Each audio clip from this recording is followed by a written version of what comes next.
You know, one of the things that bothers me about Ghana is that it's like we are all magicians and we are living a lie. Because if you look at the amount of money that the government allocates to secondary education, you look at the amount of money that people actually spend on education, it just doesn't make sense, right? Like, you ask somebody, how much are they paying you? You say, oh, I'm paying 4,000 cedis. Then when you look at the president's house, what they are doing, how they live, say, how are you able to survive on 4,000 cedis? Oh, it's the grace of God. But it's the grace of God that which makes expenses inexplicable. Because I suspect people spend much, much more than they declare that they earn. Or people earn from more than one income source. Right? And I think that brings the problem of even scholarships. Because most people will say, oh, we don't have money, we can't pay. But people are spending. Because here we are with an average government expenditure on free SHS per student of around 1,400. And parents are paying upwards of 4,000 cedis to get the child to go to this same public school. All right? And they are spending on all kinds of things. You know, the large majority of parents are buying provisions. So that goes into 60% of the amount of money they spend. 60%. 60? Yes, 60% of the parents' expenditure is on provisions, 10% on transport, because of how far the schools are, 10% on books. Can you imagine? 10% on upkeep and 10% on personal effects. You know, and I want parents to help me. Is this true? They're saying that in addition to the amount that government spends, now they said when you look at the prospectus that the government has released, the prospectus is now going to cost parents about 2,470 cedis or something, you know.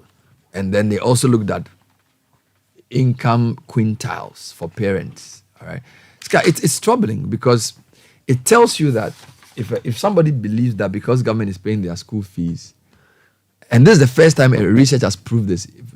Prior to this was anecdotal. Oh, parents are paying, schools are saying they should pay. Now the research is showing that parents spend 2,477 on prospectus for the awards or what is on the prospectus. So the government pays 1,140. You use about 2,500 cedis to buy what is on the prospectus. Then you look for another 4,000 cedis to buy the things. Now, see, the private schools charge higher than what the government schools are charging, right? And somebody is getting 1,147 subsidy from government, but he has to spend 2,400 on prospectus items and another 4,000 on provisions, transportation, books, upkeep. It is troubling, you know. And I see parents who say, Charlie, when they see their kids from boarding school return home, they've lost weight, they are looking lean, you know, the things, food is not enough. It's something, you know, it's something. And this is the first time a study has actually proved this. You see, Bernard, you know, this matter we discussed it some time ago, and I was urging the universities to get involved in the spaces because I was making the argument that, look, the fact is parents are shouldering the burden. And that what we heard, the Aohiani Jare. That's what they said? Oh, yeah. Yes, so that you just get up, bath, and then you can go. Who said that? Yeah, that was what they said when they introduced free senior high school policy. Now, the evidence on the ground is what we are seeing. And Bernard, it is really, really sad that the government itself is not willing to come out and own it and say that, look, we promised this, but the situation currently will not support us financially to be able to deliver what we promised. So that parents are now having to dig into their savings in order to do what the government had promised it was going to do for them. Just a couple of days ago, we were reading a paper, which paper was written by Farid Zakaria. Oh, that's long ago. It's an interview. Yeah, it was an interview with 1992. Exactly. Yeah, and the point was made about what the government's responsibility should ordinarily be. Exactly. And what should be the responsibility of family and society for that matter. So that there's a clear distinction between what government cannot replace family. Exactly. So the government elected to take up this responsibility, seeing it as a way to produce the right human resource base for our development. And they align that with the constitutional provision that says that basic education shall be Progressively free. Yeah, free And and compulsory. So then they decided to do it, regardless of the financial limitations that we had. Of course, at the time, oil revenues were just streaming in. So the expectation was that let's create the right human resource for the next generation. All manner of submissions were made from well-meaning Ghanaians, professors, people who had headed various, universities and institutions in this country had said that this thing that we were proposing to do as a country was not going to be sustainable, and that there should be a means testing. I remember all the arguments that were made that, look, if we go this path, we were going to create a generation that we will claim they have received education, but in reality, it is not education they have received, and will not feel the impact now. We'll feel it 20, 30, 40 years from today. Now, the result we are seeing suggests to me that we are simply lying to ourselves as a country that we are doing free education. Because if you say it is free, why should a parent be spending in excess of 40% or so more than the government is spending just to educate a child the government says that we are educating free of charge? If you look at the cost build-up, they're actually spending about 5 times what government spends, because government spends 1,140. The parent spends 2,400 on the prospectus. That's 1,000 more. Then they spend another 4,000 on provisions, what so-called provisions, food, transportation, books, and upkeep. So the average parents will spend 5,500 cedis, not 6,500 cedis, in addition to the 1,100 that the government pays.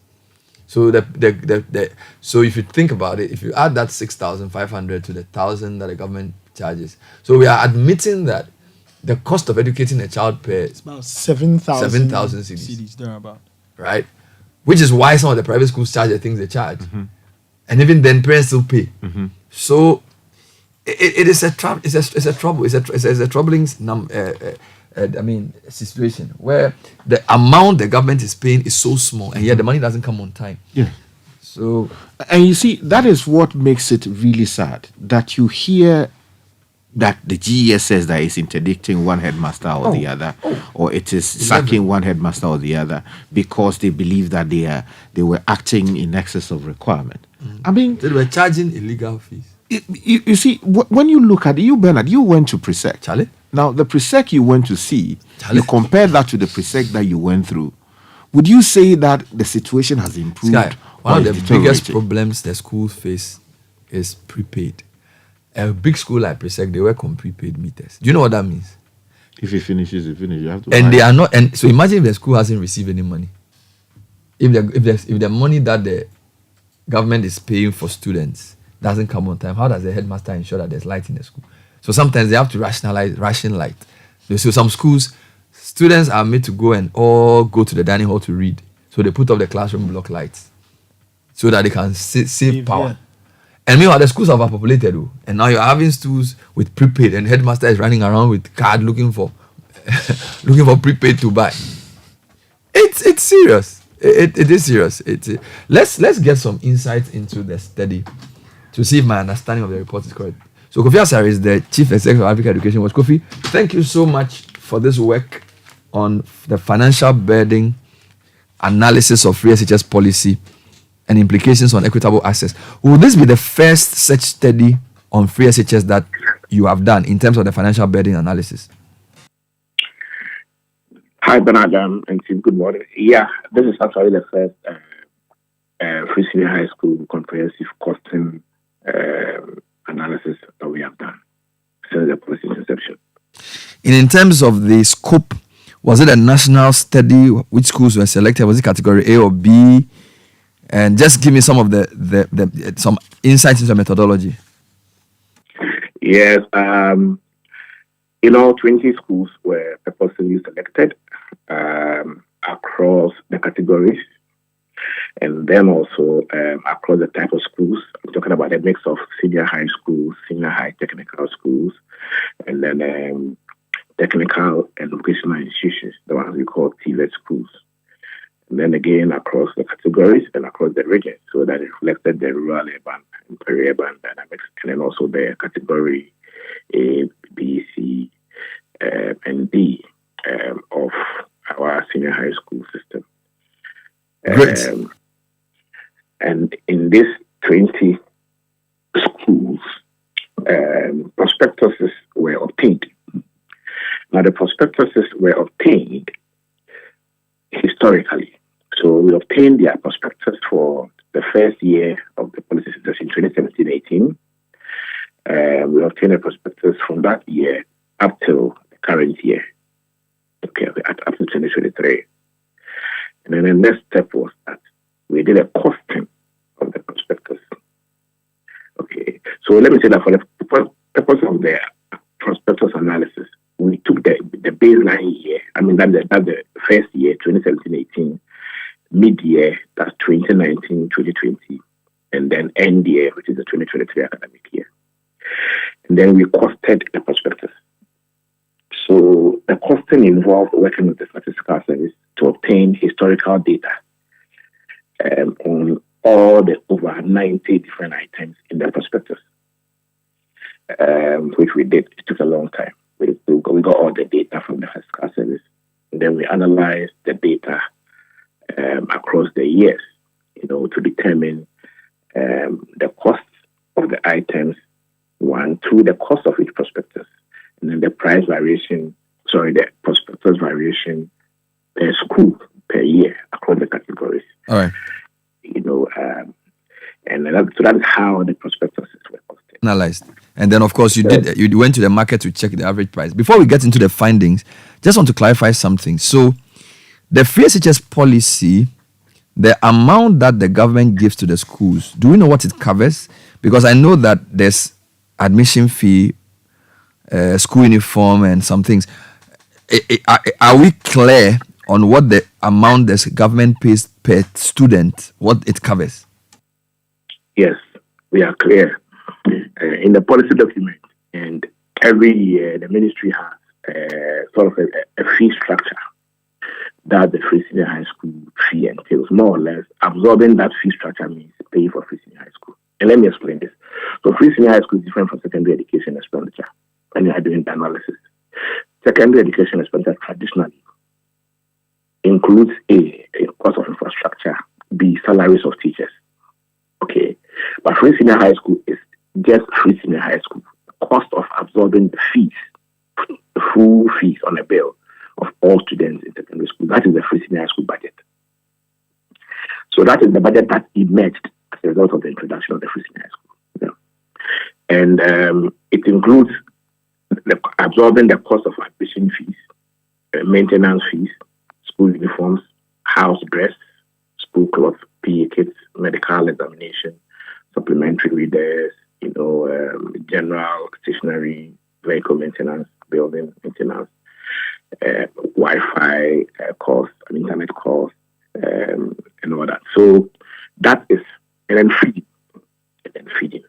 So that is the main free senior high school budget. Okay, so let's go through this again. So the main student free SHS budget is the student bill, that's the admission fee, maintenance fee, school uniform, house dress, school cloth, PE kit, medical exam, supplementary readers, and general stationery. Now, and among others. So is this and then feeding. Sports? Okay, sports is also there. And then the biggest is feeding. Okay, so is this the same amount for all schools? So, for example, for a normal school boarder, is the amount the same? Normal school day students would be a different amount, of course, and then for technical education. So, can you just give us the categories of the free SHS coverage for these types of schools? Yeah, so a normal school is the same for all categories of school. To begin with, the same. Once you're a student, you're a continuing student. That is what you get. And then when you are a QS student, you find out there's a variation of about 100 cedis between the senior student and then the regular student one. But in terms of the category of school, it's the same. It's also the same for new and then the same for continuing students. Normally, you find a 30%, difference between that of the new students and then the continuing students. Obviously, because some of the items are one-time items, like the medical, and then some of the clothes and things. Those are one-time items. So that's why you find 80% variation between the cost incurred on the new student by government and then the cost of the new student. But regardless of the school you attend, whether you attend school in Zebula, Tech, or whether you attend school at Presec, if you're a continuing student, same amount. Okay, so I'm told the amount for a boarder is 1,147 per student. Is that correct? Okay, so the amount for a boarder, depending on the year you are looking at, the year you are looking at. Okay, so it has increased over the years. As of last year, the amount per boarder on the free senior high school bill was about 2,300 or so. There's a difference between the amount on the bill and the actual expenditure. That's why we must differentiate. There's a difference between the budget and then the expenditure. So if you are looking at the bill, you see that the amount government plans to spend on the boarder is about 2,300. Okay, but that is not what we were interested in doing. We were doing an analysis of expenditure, because if you look at the free senior high school budget trajectory, you realize that budget credibility continues to decline. In the first year, we spent 120,000 of what was allocated in the budget, which was about 480,000 Ghana cedis. By 2021, we were doing about 51%. Sorry, by 2021, 2022, we're doing about 51% by budget execution.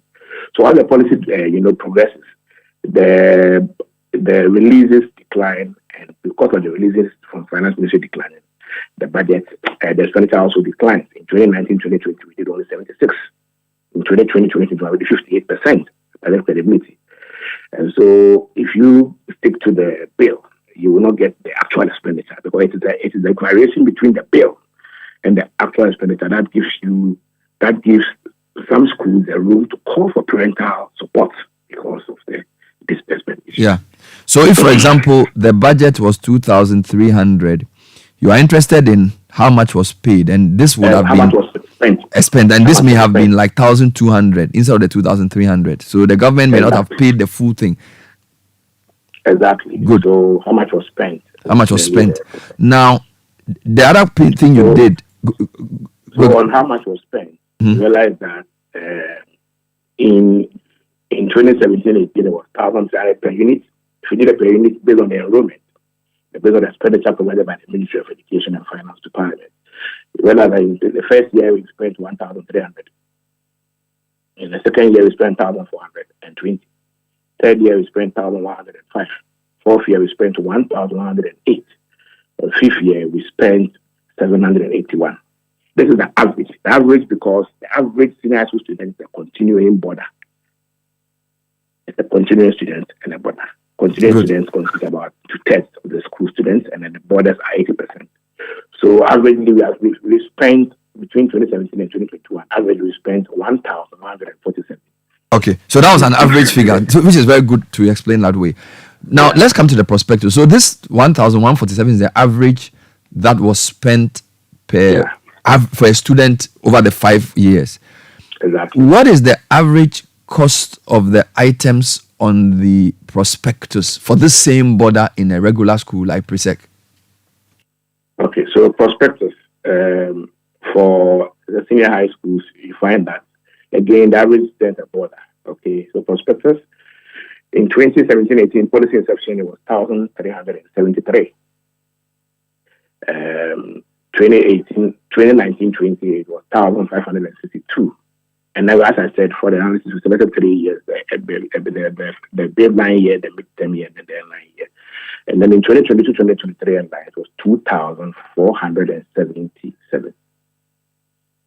That is for the prospectus. Wow. So the prospectus is actually growing. It's like the inflation of the prospectus is pretty high. 1,003, 1,005, 2,004.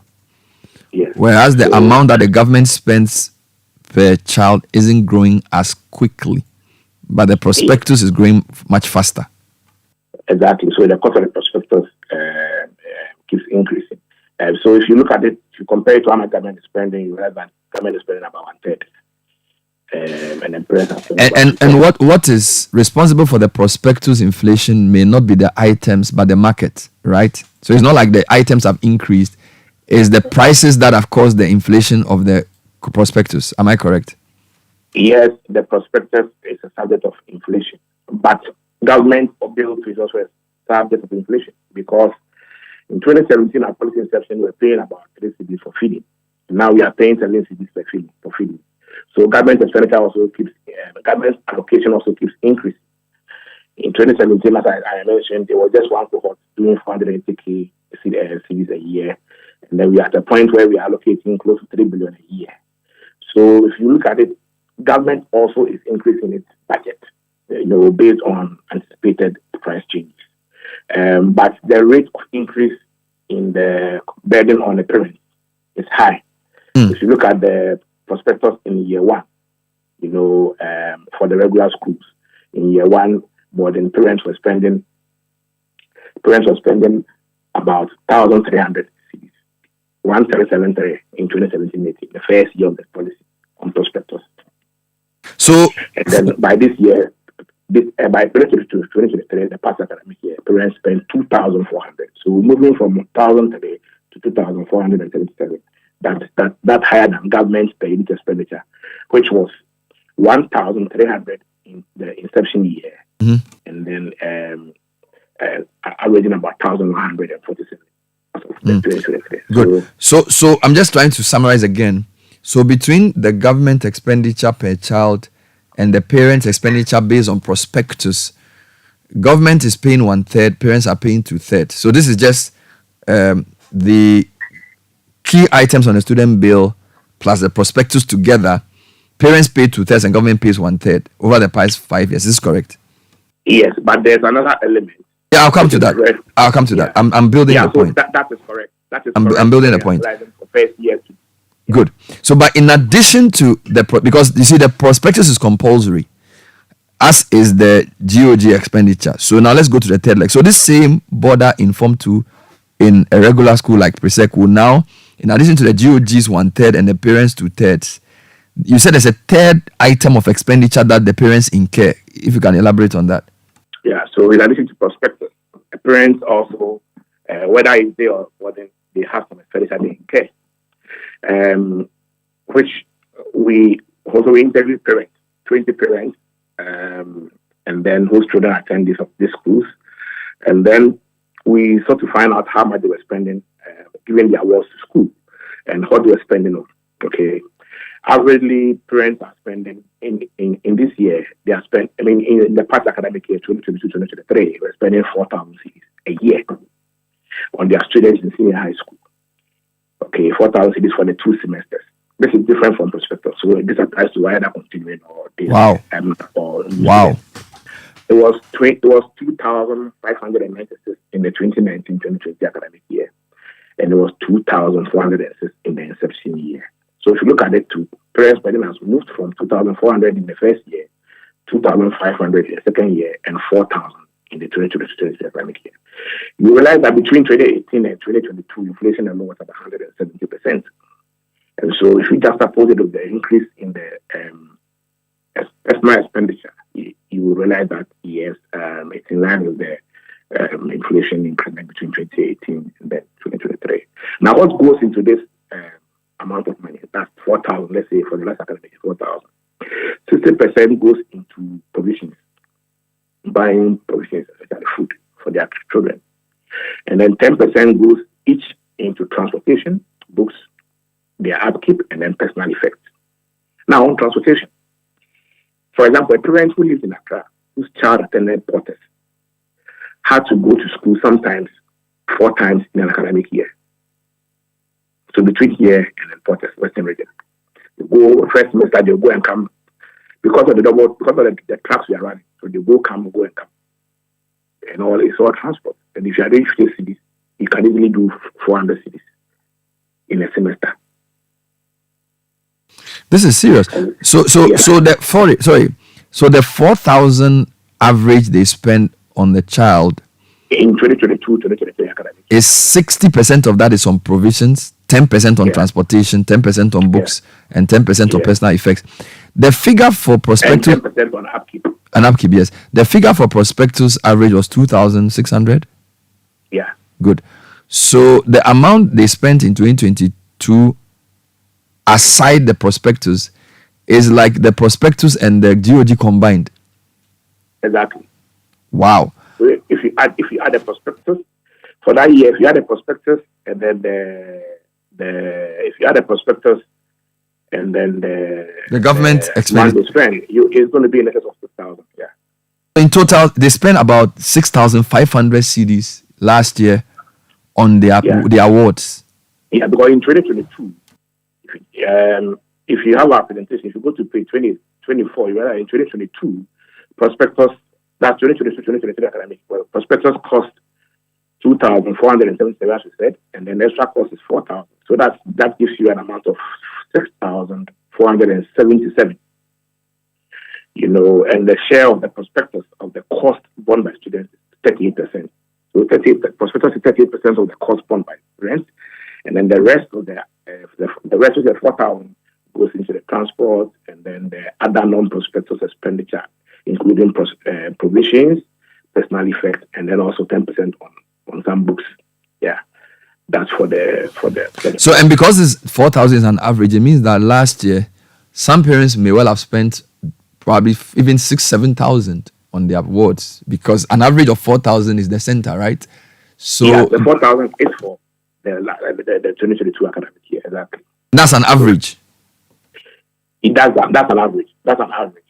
As I mentioned, that's an average of collecting prospectuses from 20 schools and then costing them using Ghana statistical market data. So that's an average. It can be high. So, standard deviations about, yeah. But this reveals many issues, because your expenditure by government is small. It's clearly not adjusting to inflation, so the schools may be suffering.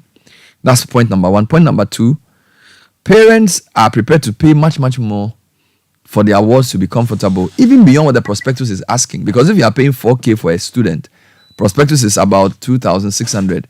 Then the question is free SHS really probably just subsidizes education by like 1,000 CDs? I mean, that's basically what it does. So it gives 1,000 CDs per student, and then it gives the schools a whole lot of problems, because the schools can't have enough money to run. Because all this money that we are mentioning is not going to the school. The prospectus, some of it may go to the school, some may not. The 4,000 obviously doesn't go to the school. So that the schools are having challenges running, but parents can spend over 6,000 on their awards, but the schools are not getting any of that money. Yeah, that's exactly what's happening. And it's good you are talking about, yes, the how it has the inflationary impact, especially on the expenditure side. You find that allocation-wise, the government will allocate a significant amount of money that takes care of inflation. Okay, but when it comes to expenditure, releases from the Ministry of Finance do not match, you know, the cash flow projections of the ministry. So you always find that there's delayed disbursement. And whenever there's disbursement, they must find a way of running the schools, and that's where parents. I mean, I myself have been paying feeding support for one of my wards who has been St. Peter's to me, you know, and so I understand. I mean, St. Peter's to understand how these things work. It's actually fed from the point where the disbursements are low. So if you look at where we analyze total parent contribution, total government contribution for the average senior school students, you realize that in 2017-18, government spent 1,323, and then parents spent 2,406. You know, and realize that parents are spending 1,083 more than government. And then in 2019-2020. Total government spending per unit was 1,105 for the average student. Parents spent 2,596. Wow. So parents spent 1,491 more than government. And then in 2022-23, the 2022-23 data is based on estimates, because we don't have the expenditure. Government hasn't provided the expenditure yet for that year. So we use the budgeted, which is high. And if you look at it historically, there's always a gap between budget allocation and then also execution. And so We use the budget, which is high. Yeah, Kofi. And even using that, you realize that government intends to spend 2,385, and parents are spending, 4,000. So, What about day students? So in this scenario we discussed, 1,147 for government, 2,600 prospectus, 4,000 for other things. If we came to day students, how would the numbers vary? Okay, so there is an interesting angle to the day issue. The angle is interesting because traditionally we've always had not the impression, but the position is that day schooling is cheaper. And so we should have a discussion around moving, driving our education system towards a day as a norm, boarding as an exception system. So we start to look at that. Now, if you look at the average day student, again, in 2017, the exception year, the parents spent 638 on prospectus. 2019, 2020, 768 on prospectus. 2022, 2023, 1107 on prospectus. Okay, so it's quite lower. Now, if you come to the point where you look at the comparison between the prospectus for day and then borders, for day and then borders, you realize that obviously there's a wide variation between the prospectus of day and then prospectus of borders. But then the issue is that the day students have extra cost outside the prospectus, sometimes higher than what borders incur as personal effect. We took a school, we did a sample in one school that's in Nkwanta, the community day school, okay? And then the idea was to find out how much students in that school spent, day students, almost everybody there in Nkwanta, that's in Nkwanta Senior High School, how much everybody in that school spent. We realized that there were two categories of students attending the school there. Category A were people who lived in the community, so they commuted to school. Category B were students who didn't live in the community but lived in the district. So to enable proximity, they had relocated and rented rooms in Nkwanta and they were attending the school. So these were the two categories. Now, in this 2022-2023 past academic year, the case study in that particular community, we realized that this is how much for the students who were living in Nkwanta, they didn't spend any money because they ate breakfast in the house, walked to school, enjoyed government free lunch, and then came back home and then ate supper. And so they didn't spend any money aside their prospectus, which I mentioned earlier. Very, very, very low. But for the 2/3 of the students who were living in hostels and rooms, rented apartments, rented rooms, single rooms there, this was their line of expenditure. That was 2/3. In an academic year, they spent 2,000. In the past academic year, they spent 2,210 on breakfast, averaging 13 cedis a day for 170 days. They spent 13 cedis on supper, again averaging, for 170 days, which was also 2,210. Then they spent, and of course they enjoyed free lunch in school. Then they spent 30 Ghana cedis a month on utilities, water, electricity combined, 30 Ghana cedis. And because these are not hostels, they pay for the year, so that's 12 months. So that's 360 cedis. And then on rent, they also spend 50 cedis a month, making 600. So the day students in Nkwanta Senior High School, the average day student in Nkwanta Senior High School lived in a room around Nkwanta and spent 5,380 an academic year in access to secondary education, compared to what government spends on day student, which is less than 1,300. But if you compare that to how much parents spend on their border, then it becomes interesting, right? Because your border, the parent spends an additional 4,000.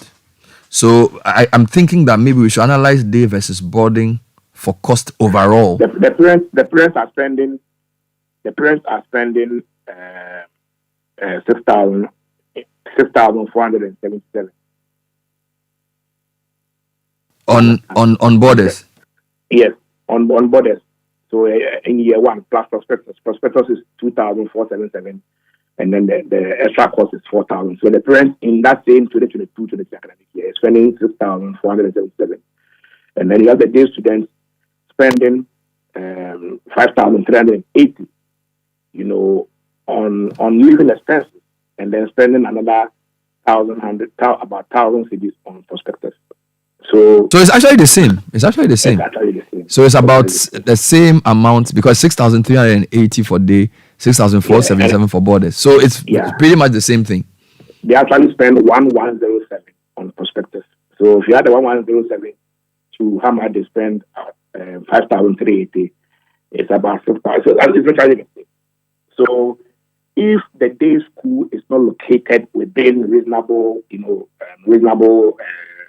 proximity to the community, then you create the day with hostel situation. The students will rent rooms around, and then they end up being borders, spending almost the same amount of money that they would have spent. In addition to sometimes commuting, because you see, the expenditure I mentioned rent, I didn't mention transport. It means that you still do this and still commute. I didn't mention transport in their expenditure. And we haven't added the cost of extra classes based on. We haven't added PTA. There are costs that we didn't add. We didn't add the cost of PTA. We didn't add the cost of extra classes. If we added the cost of extra classes, we would have looked at two sides of the coin. Government supports extra classes through an intervention in the senior high schools, where teachers are giving some extra money to teach, sometimes on weekends, to make up. And it has been helpful. One of the main interventions that have enhanced the performance of BC and WASI and the free senior high school. But that's a compensation item, right? Yeah. So Kofi, one of the questions that would emerge is, yes, free SHS promised a lot and is not delivering that much. But assuming there was no free SHS in these 5 years, would the numbers have been any different? Because that would have meant that the parents will still be paying for a lot of these things, right? So is free SHS to blame for this, or the fact that this persists when free SHS has been marketed as the solution is why this is big? Do you answer my question? If there was no free SHS, parents would still have been spending this, wouldn't they? Yeah. So this for us, this tells us that, but for free senior high school, a lot more people would have been dropping out. But the cost of secondary education is very, very expensive because of the burdenized nature. 80% burden, 20% day as we speak. And that's the only one in the world like that. And so because of the burdenized nature, but for free senior high school, a lot of people wouldn't have had the opportunity of enrolling. That is what it tells us. It tells us that 1/3 of the cost of the recurrent cost of secondary education being borne by government as a result of free senior high school is a significant cost, especially when you talk about the admission fees. Because you see, in the year prior to the free senior high school, borders were paying about 1,100 or so in that base year. Okay, admission fee was about a significant about 400 or so from the total amount of money being paid. So admission fee alone and the initial cost barriers, which prevented people from becoming students, being removed and absorbed by government, was significant. If you look at our report, we did an analysis of the percentage of students that have been placed, that were placed and couldn't go to school. We realized that at the initial stage of the policy, also we realized that in the 2019-2020 academic year, for instance, 15% of students were placed in schools but couldn't earn their admission. Then in 2020-2021, it reduced to 11%. In 2021-2022, it went again to 15%. That's 68,000 students being placed but not able to go to school. But in this particular past academic year, it declined to 2%. The meaning is that even though government unit expenditure on the free senior high school as a percentage of the total cost, is still 1/3, and parents are paying the balance share 2/3. You are seeing a renewed commitment by parents to take advantage of the policy and enroll their children. Take advantage why?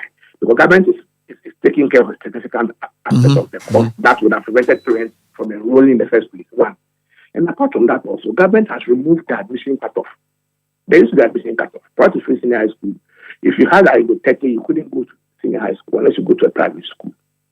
Okay, but now if you have IGO 54, once you don't get 9 in maths and English or maths and English, you can go to school. And so they want to take up, and then I don't forget that when the cutoff was there, prior to 2017, those who had IGO 30, 31, 32, 30, 35 were mainly those from program background. Because if you did a poverty analysis of the free senior PEC results, you realize that, in areas where poverty is endemic, in rural areas, that's where you're having people get an aid from 22 most and upwards. There's data on that. So the meaning was that poor students or poor candidates in deprived communities where basic education was poor, and for that are getting poor learning outcomes of BC results, were, in spite of their poverty, having to fork FORK out a huge sums of money to enroll their children in private senior high schools because they couldn't meet the cut of 30. That's why you saw a lot of remedial schools springing up across the Ghana. Yeah, but Kofi, so I think the point is clear on how the free SHS has helped in enrollment and removed the barrier of the admission fee. But isn't there a sense in which you can also say that because of the limitation of how much government pays and the insistence that government will cover for things that it says it will cover, but the money is not enough, it has also constrained the resource pool available to schools in the sense that some of the other things that parents could have paid directly to the school by way of other school fees and other charges that would then give the school aggregate money to spend would have made it easier, and therefore students wouldn't have needed all the provisions they needed. Do you understand my point? So maybe we should analyze and say, if the regime of free SHS had not come, yes, we wouldn't have some students in school because they couldn't have paid the admission fee. But the restrictions on what schools can take as a consequence of the free SHS has also meant that parents have to spend more directly on the market. And if a parent is spending 4,000 in the market, if he spend half of that in the school or pay that to the school for certain things, they may have better food and he wouldn't need all those provisions. Do you get my logic? I get your logic, because I get your logic.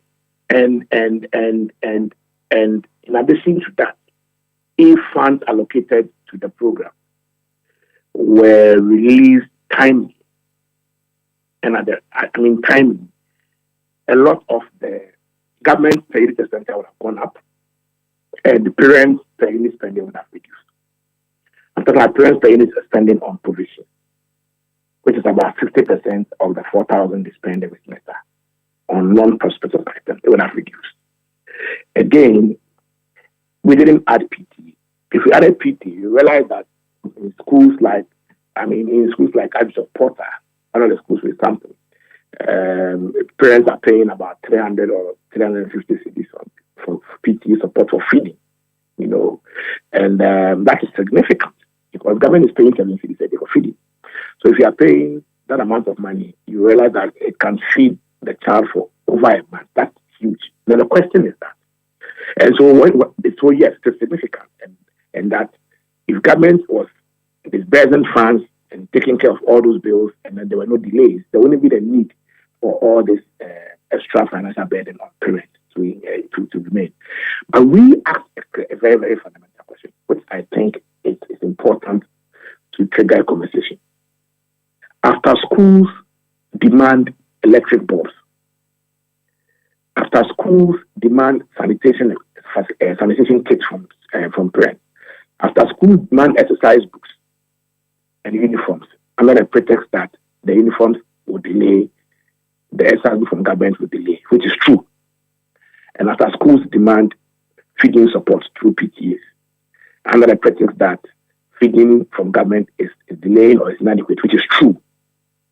The question is that in the case of the delays, if after the delays, parents paid all this money, and eventually government releases the items or cash for purchasing the items to the senior high schools, what is the framework for accountability? Because we are running a duplicitous system, as simple as that.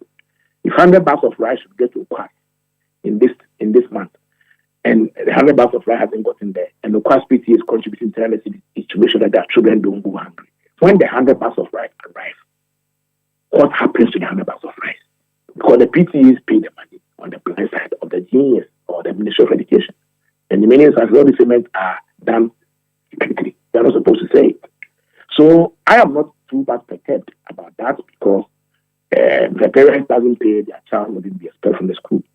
But I am worried about that when it comes to accountability and spending efficiency because there is a duplicitous system being run.